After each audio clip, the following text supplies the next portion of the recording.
My name is Stephen Robb, and I'm from County Donegal. So we're from a cereal farm just in the east of the country, of the county rather. So we're growing a variety of crops up there: barley, wheat, oats, oilseed rape, whatnot. You're just back from a few months in the United States. What were you doing there and why? I decided to apply and was lucky enough to get accepted to go on the internship, which was a 3 month placement as such in northwest Missouri in the United States. So I was over there with a crop farmer, and they also owned a seed company, staying with the Rosenbaum family. Just back about 2 weeks or so now. From your experiences there, what were the things that really struck you about A, how they do their business and how different it is to Ireland? Straight away, it wasn't anything as I would have imagined it to be. I expected the States to be nothing but flat, open, monocrop landscape, and it was far from it. So they were growing mostly corn and soybeans over there.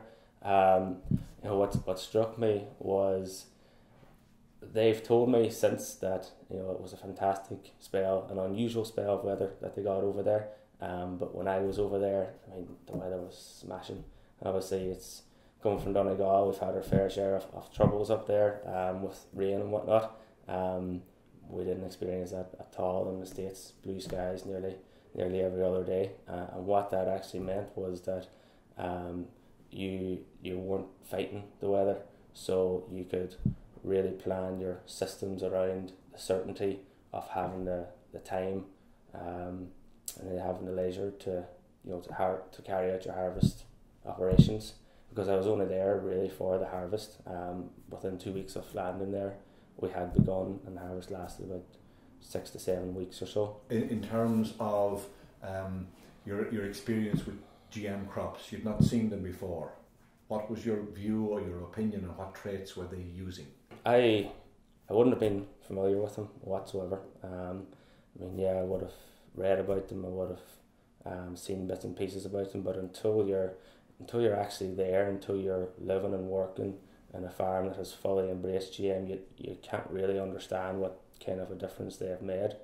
Where I was, they were using both GM and corn and soybeans. So, for example, some of the traits would have been Roundup Ready corn, or we'll say Liberty beans, which is a resistant trait to the herbicide glufosinate. And there's a couple of new traits coming on stream, which, because they are a seed plant, they had access to before they were kind of mainstream. Really, they have made crop production, I'm not going to say easier, but definitely they've taken a lot of the kind of stress and variability out of it. They're fairly aware of the potential consequences of weed resistance and whatnot. Just going back to harvest for a moment, you talked about the good weather. What difference does good weather make? Do they have to dry? Do they have to have storage capacity? Where does the grain go off the combine, and how is it taken from the combine? Their system, they essentially had 2 combines on the go, mostly in the one field at one time. And from the combines, they had a grain chaser, and they were chasing to the corners, to the edges of fields, and unloading into lorries or semi trucks, as they call them out there.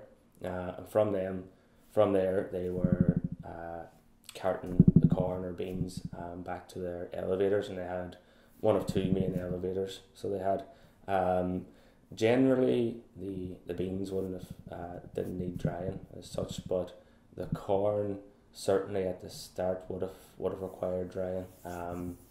So it could have been coming in at maybe 18% or so and dried down to below 14%.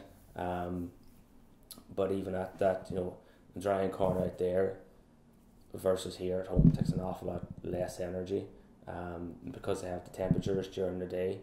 Obviously, everything is the dryer in itself is an awful lot warmer, so it is it's hotter. So I found that they could dry it, an awful lot quicker, an awful lot easier, than with a lot less energy than what it would take over here.